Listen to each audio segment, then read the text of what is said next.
Soalan pertama yang mesti dijawab oleh manusia ialah, adakah pencipta wujud atau tidak? Jika seseorang terus hidup tanpa menjawab soalan ini, dia akan hidup seperti rumpai tanpa akar yang tidak tahu di tanah mana untuk meletakkan akarnya. Mana-mana angin boleh membawa rumput tanpa akar ke mana sahaja ia mahu. Mereka yang mengatakan, tiada Tuhan, adalah orang yang tidak mahu menyelidiki jawapan kepada persoalan ini.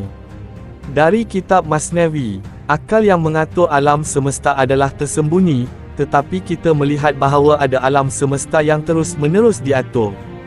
Tubuh kita hanyalah salah satu gelembung daripada buih-buih yang sentiasa diperbaharui di lautan alam semesta ini. Melihat kebenaran. Jika anda tidak melihat cahaya itu sendiri daripada warnanya, maka anda tidak akan dapat melihat kebenaran. Kerana fikiran anda hilang dalam warna, warna-warna itu menghalang anda daripada melihat cahaya kebenaran. Apabila malam tiba, warna-warna itu ditutup, dan oleh itu anda menyedari bahawa sebab anda melihat warna itu sebenarnya adalah cahaya kebenaran. Anda tidak mungkin melihat warna-warna melainkan anda menerima cahaya daripada luar kamu yang menerangi warna. Anda hanya dapat melihat diri sendiri dan masyarakat dengan melangkah keluar dari diri sendiri dan masyarakat. Anda hanya boleh melihat sesuatu dengan jelas jika anda bebas daripada keterikatan kepadanya. Anda akan dapat tahu cahaya itu melalui sebaliknya, iaitu kegelapan. Hitam dan putih dapat dibezakan dengan jelas kerana ia adalah bertentangan. Selepas malam menjadi gelap dan cahaya-cahaya palsu itu hilang, barulah anda dapat melihat cahaya yang hakiki. Semakin kosong mangkuk kepala anda, semakin mudah untuk anda berenang di lautan pengetahuan kebenaran. Anda hanya boleh mengetahui kebaikan melalui melihat kejahatan. Anda hanya boleh memahami segala-galanya melalui perkara-perkara yang sebaliknya. Anda akan dapat memahami kejahatanmu sendiri dengan melihat dosa-dosamu, ketidakberdayaan kamu dengan melihat kesalahan-kesalahanmu. Hal-hal yang tersembunyi akan menjadi jelas melalui perkara-perkara yang bertentangan dengannya. Hampir semua nabi telah ditolak oleh umat manusia. Akibatnya, kebanyakan orang hidup dalam masyarakat dengan menganut kebatilan, dan bertentangan dengan kebenaran. Dan oleh kerana tiada siapa yang mahu meninggalkan adat masyarakat mereka sendiri, mereka gagal mengenali kebatilan sebagai kebatilan. Atas sebab ini, mereka tidak dapat menyedari bahawa kebenaran adalah kebenaran. Dalam erti kata lain, tanpa meninggalkan kejahatan dan dengan hidup dalam cara yang terbiasa dengan kejahatan, anda tidak akan dapat menyedari bahawa ia adalah jahat, dan dengan itu anda tidak akan dapat melihat kebenaran. Kesalahan yang anda anggap betul sebelum ini akan membutakan anda. Perkara yang anda pegang teguh untuk menyokong kesalahanmu itu akan meningkatkan kebutaan anda. Putih dan hitam sangat mudah untuk dibezakan kerana ia adalah saling bertentangan. Jika anda tidak menyebut yang salah sebagai benar, kesalahan itu dapat dengan mudah dibezakan daripada kebenaran. Tetapi setelah kebanyakan orang memanggil yang hitam itu putih, atau yang putih itu hitam, maka mereka menyapu warna-warna lain di atasnya supaya yang putih kelihatan seperti hitam dan yang hitam kelihatan seperti putih. Beginilah cara warna dibuat agar menyerupai satu sama lain. Inilah cara yang betul dan salah dibuat untuk menyerupai satu sama lain. Dan semakin dekat warna antara satu sama lain, semakin kuat cahaya yang diperlukan untuk membezakannya. Semakin jelas kekufuran itu terungkap, semakin mudah untuk memahami kebenaran. Kekufuran bermakna menutup kebenaran. Kejahatan datang kepada anda dengan menyembunyikan kejahatannya. Sebahagian besar orang, pemerintah dan masyarakat melakukan kejahatan dengan menggunakan slogan-slogan kebaikan. Orang yang berbuat jahat biasanya mencari alasan untuk membuat perbuatan buruk mereka kelihatan baik. Seseorang yang ingin melakukan kejahatan, akan menyediakan alasan untuknya terlebih dahulu. Kesombongan dalam kepercayaan. Pernahkah anda melihat sesiapa pun yang menganggap dirinya sebagai orang jahat? Kebanyakan orang dan masyarakat memuji dirinya sendiri. Syaitan telah melemparkan ribuan manusia seperti mereka ke dalam sungai neraka. Keramahan dan sanjungan dunia adalah hidangan manis untuk ego, nafsu, orang. Tetapi ini adalah hidangan daripada api neraka. Api neraka itu tersembunyi, tetapi kenikmatannya jelas kelihatan.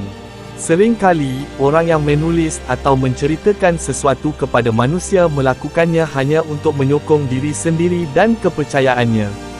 Kebanyakan orang tidak mahu memuji sesuatu yang bukan milik agama atau mazhab mereka, namun mereka suka mengkritik kepercayaan yang lain. Dipuji oleh orang lain terasa manis kepada ego, tetapi dikutuk terasa pahit. Kebanyakan orang berusaha untuk disukai atau diterima oleh orang lain. Memuji diri sendiri juga bermakna memuji segala kesalahan diri sendiri. Jika seseorang memuji dirinya sendiri, dia juga menutup dan mengagungkan semua kesalahannya. Oleh itu, adalah mustahil bagi orang seperti itu untuk membetulkan kesalahan dirinya. Kebanyakan orang mahu menjadi sultan, tetapi tidak mahu menjadi hamba. Atas sebab ini, kebanyakan orang memberi kepada diri mereka gelaran raja, permaisuri, putera atau puteri, tetapi tidak memberi kepada diri mereka gelaran hamba. Raja kepada orang-orang yang menyombongkan dirinya adalah iblis. Kepercayaan palsu bahawa hanya penganut mazhab atau agama mereka sahaja yang akan masuk syurga, adalah akibat daripada penyakit memuji diri ini. Akibat kesombongan itu adalah menjadi seperti Firaun. Jadilah hamba, bukan sultan. Surah Qiyamah 2, tidak, aku bersumpah demi jiwa yang selalu mencela, menyesali dirinya sendiri. Tinggalkanlah sayap logik duniawi kamu, agar kamu tidak terjerumus dalam lumpur dunia.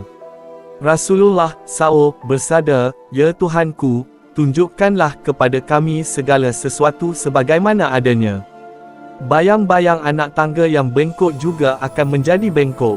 Wahai ayam jantan, belajarlah untuk berkokok bukan dari ayam jantan yang berkokok untuk uang, manfaat duniawi, tetapi dari ayam jantan yang berkokok untuk Allah sahaja, kerana fajar palsu tidak akan dapat menipunya. Oleh kerana kebanyakan ahli dunia kurang akal, mereka menganggap bahawa fajar palsu adalah fajar yang benar. Pencerahan yang palsu telah menyesatkan banyak orang dari jalan yang benar. Mereka telah tertipu dengan menyangka bahawa pencerahan yang palsu adalah pencerahan yang benar. Jangan biarkan cahaya palsu membimbing anda, kerana ia telah membinasakan banyak orang. Wahai orang yang terperangkap oleh cahaya palsu, jangan fikir cahaya sebenar juga adalah cahaya palsu.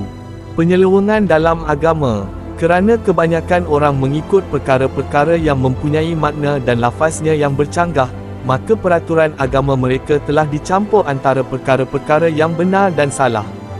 Sayyidina Imam Ali berkata tentang mereka yang cuba memerintah ummah walaupun mereka tidak layak. Dua orang yang paling tidak disukai Allah di antara makhluknya adalah, salah satu dari dua orang ini, satu telah jatuh ke dalam kesesatan dan telah meninggalkan jalan yang benar. Ia telah menyimpang dari kebenaran dan telah tersesat jalan. Dia memuji bid'ah-bid'ah yang diada-adakan kemudian. Dia tetap bersama bid'ah dan menyesatkan orang. Dia adalah ujian, fitnah, bagi orang yang mengikutinya. Dia telah menyesatkan dirinya dengan mengikuti jalan orang-orang yang sebelumnya. Semasa hidup dan juga selepas kematiannya, dia menyesatkan orang yang mengikutinya dan mengheret mereka ke jalan yang sesat. Dia telah menanggung beban dosa orang lain dan terperangkap dalam dosa sendiri. Yang kedua, dia adalah orang yang telah mengumpul kejahilan dalam dirinya. Dia menyesatkan orang-orang jahil. Dia tenggelam dalam kegelapan fitnah yang baru turun, yang meliputi segala penjuru. Dia sungguh buta dalam hal menggabungkan ilmu pengetahuan. Orang-orang jahil memberinya gelaran ulama, padahal dia tidak memiliki pengetahuan tentang ilmu. Siang dan malam dia telah mengumpulkan banyak perkara yang lebih baiknya untuk memiliki sedikitnya daripada banyaknya. Akhirnya, dia memenuhi perutnya dengan air kotor yang berbau busuk itu, mengumpulkan benda-benda keji, dan menganggapnya sebagai harta. Dia duduk di antara manusia untuk membuat pertimbangan dan menugaskan dirinya sendiri untuk menyelamatkan orang dari hal-hal yang meragukan. Jika dia ditanya tentang sesuatu yang tidak diketahui, dia mula bercakap kosong dan membuat keputusan yang pasti, sedangkan dia sendiri penuh dengan keraguan dan seperti lalat yang tersangkut dalam sarang labah-labah. Dia sendiri tidak tahu bahawa sama ada dia telah memutuskan yang betul atau salah. Jika dia telah membuat keputusan yang betul, dia bimbang ia mungkin salah. Jika dia telah membuat keputusan yang salah, dia berharap ia mungkin betul. Dia jahil dan tersandung dalam kegelapan kejahilan, seperti menunggang unta buta. Dia tidak pernah mengunyah walau satu suapan ilmu pun. Dia menyebarkan riwayat-riwayat seperti angin menyebarkan rumput kering di padang. Demi Allah, dia tidak mempunyai kuasa untuk memutuskan apa yang diminta daripadanya, dan dia juga tidak layak melaksanakan tugas yang diberikan kepadanya. Orang lain pun tidak tahu apa yang dia nafikan, tetapi mereka menyangka bahawa dia tahu. Dia percaya bahawa tidak ada jalan lain selain jalannya sendiri dan tidak ada orang lain yang boleh mempunyai pendapat yang berbeza darinya. Apabila sesuatu kelihatan gelap baginya, dia menutup dirinya dengannya, dan tidak mahu sesiapa tahu bahawa dia tidak mengetahuinya. Darah yang tertumpah akibat ketidakadilan dalam pemerintahannya menangis dan menjerit, segala warisan mengadu dan merintih kerana kezaliman itu. Aku mengadu kepada Allah tentang mereka yang hidup dalam kejahilan dan mereka yang mati dalam kesesatan. Jika dibaca dengan betul, menurut mereka tidak ada yang kurang berharga daripada Al-Quran. Tetapi jika tempat dan makna kata-kata Al-Quran diubah, tidak ada barang yang lebih menguntungkan dan lebih berharga untuk dijual bagi mereka selain daripada Al-Quran. Menurut mereka, tidak ada perkara yang lebih buruk daripada kebaikan dan tidak ada perkara yang lebih baik daripada kemungkaran.